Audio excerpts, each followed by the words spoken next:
সম্প্রতি শহর কলকাতায় হাজির হয়েছিলেন বিখ্যাত ফুটবলার লিওনেল মেসি, কিন্তু সেই অনুষ্ঠান ঘিরেই উত্তাল সমাজ মাধ্যম থেকে সংবাদ মাধ্যম। এদিন মেসির জন্য নানান জায়গা থেকে ছুটে এসেছিলেন সমস্ত মেসি ফ্যানেরা। হাজির হয়েছিলেন কলকাতার নেতা মন্ত্রী থেকে টলিপাড়ার অভিনেতা অভিনেত্রীরা। কিন্তু লিওনেল মেসির সঙ্গে ছবি তোলার খেসারত দিচ্ছেন টলি অভিনেত্রী শুভশ্রী গঙ্গোপাধ্যায়। অনুষ্ঠানের দিন থেকেই হেনস্থার শিকার হন অভিনেত্রী। এবার অভিনেত্রীর স্বামী ওরফে পরিচালক রাজ চক্রবর্তী টিটাগড় থানায় লিখিত অভিযোগ দায়ের করলেন।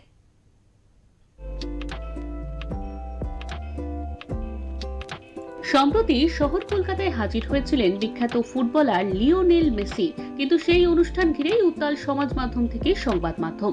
এদিন মেসির জন্য নানান জায়গা থেকে ছুটে এসেছিলেন সমস্ত মেসি ফ্যানেরা। হাজির হয়েছিলেন কলকাতার নেতা নেত্রী থেকে টলিপাড়ার অভিনেতা অভিনেত্রীরা। কিন্তু লিওনেল মেসির সঙ্গে ছবি তোলার খেসারত দিচ্ছেন টলি অভিনেত্রী শুভশ্রী গঙ্গোপাধ্যায়। অনুষ্ঠানের দিন থেকেই হেনস্থার শিকার হন অভিনেত্রী। রবিবার অভিনেত্রীর স্বামী ওরফে পরিচালক রাজ চক্রবর্তী টিটাগড় থানায় লিখিত অভিযোগ দায়ের করেছেন। কিছু মানুষজন আছে যারা সোশ্যাল মিডিয়াতে মহিলাদেরকে প্রচণ্ড নোংরা নোংরা কথা বলেন এবং বাজে ইঙ্গিত দেন, এবং এরকম কিছু মানুষজন আছে। আপনি 2021 সাল থেকে এখানে নির্বাচিত হয়েছেন, তারপর আজকে প্রায় কাটিয়ে ফেলেছেন। এরকম আপনার ব্যক্তিগতভাবে কোনো এফআইআর আমরা করতে দেখিনি, মানে এটা কি ব্যক্তিগত আক্রমণ? অবভিয়াসলি ব্যক্তিগত আক্রমণ আর কি, এবং এই ব্যক্তিগত আক্রমণটা কিছু পলিটিক্যালি ইনফ্লুয়েন্স আর কি। স্যার, কালকে খেলাতে ম্যাডামকে নিয়ে যে পোস্ট হয়েছে সেই নিয়ে কি সমস্যা আছে? অনেক কিছু আছে, তার সঙ্গে জড়িয়েও আছে, এবং খেলাতে যে ঘটনা ঘটেছে সেটা নিন্দনীয় অবভিয়াসলি। তারপরে শুভশ্রীকে নিয়ে যে কথাগুলো যারা বলেছেন একটা লেভেল অবধি নেওয়া যায়, তারপরে আর নেওয়া যায় না। যারা এই ধরনের মানে একজন নারীকে যেভাবে কুৎসা এবং নোংরা ইঙ্গিত এবং তার শারীরিক গঠন, তার পরিবার, তার বাচ্চা কাচ্চা নিয়ে যারা এগুলো করছে, আমি তাদেরকে সবাইকে চিহ্নিত করে আমি তাদের এগেনস্টে আমি স্টেপ নেব।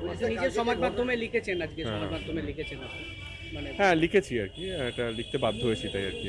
স্যার, কালকে যে ঘটনা ঘটেছে সরকারের কি কোনো সমস্যা ছিল বা সরকারের ম্যানেজমেন্টের অবভিয়াসলি ছিল, ম্যানেজমেন্টের ফল্ট তো ছিল, না হলে এত বড় দুর্ঘটনা ঘটে কি করে আর কি। যারা ট্রোল করেন, বিশেষ করে মহিলাদেরকে আর কি, যারা ট্রোল করেন বা মহিলাদেরকে ইঙ্গিত করে কথা বলেন, আমি সেসব মানুষদেরকে ঘেন্না করি। এবং আমি সেটা শুধু আমার পরিবারের জন্য না, যে কোনো মহিলাকে কেউ যদি নোংরা কথা বলে, সে রাস্তায় হোক, সোশ্যাল মিডিয়া হোক, যেখানে হোক, আমি প্রতিবাদ করার জন্য দাঁড়িয়ে আছি। এবং আমার সামনে যদি এসে কেউ মানে তার ক্ষমতা থাকলে আমার সামনে এসে দাঁড়াক, আমি তার জিভ চোখ দুটোই তুলে নিতে পারি আর কি। ইতিমধ্যে সোশ্যাল মিডিয়ায় রাজ পোস্ট করেছেন সেদিনের ঘটনা নিয়ে। তিনি সমাজ মাধ্যমে লেখেন, প্রথমেই বলি, সেদিনের যুব ভারতী ক্রীড়াঙ্গনের অরাজকতা অনভিপ্রেত। এটা ফুটবল এবং ফুটবল প্রেমী বাঙালির অসম্মান। বাঙালির আবেগ আহত হয়েছে। এদিনের অনুষ্ঠানে অনেকের মধ্যে আমন্ত্রিত ছিলেন বাংলার ফিল্ম ইন্ডাস্ট্রির তরফে শুভশ্রী গাঙ্গুলী, এবং এই অরাজকতার মাঝে নিজের উপস্থিতির খেসারত দিতে হচ্ছে ওকে। ওর অপরাধ সোশ্যাল মিডিয়ায় মেসির সঙ্গে ছবি পোস্ট করা, যেখানে হাজার হাজার মানুষ দাম দিয়ে টিকিট কিনে নিজের স্বপ্নের নায়ককে একবারের জন্য দেখতে পেলেন না, প্রতারিত হলেন, বঞ্চিত হলেন। তাদের এই ক্ষোভ আসবেই। যারা ট্রোল করছেন তারা ভুলে যাচ্ছেন একজন মানুষের প্রতি, একজন নারীর প্রতি তাদের এই ব্যবহার থেকে যাবে আগামীর জন্য। তাদের এই ব্যবহার থেকেই শিক্ষা নেবে আগামী প্রজন্ম। আর এই ঘটনার পরিপ্রেক্ষিতেই থানায় লিখিত অভিযোগ করেন পরিচালক। যদিও এই ঘটনা ঘিরে এখনো উত্তাল সমাজ মাধ্যম। উত্তর 24 পরগনা থেকে প্রতীতি ঘোষের রিপোর্ট, ওঙ্কার বাংলা।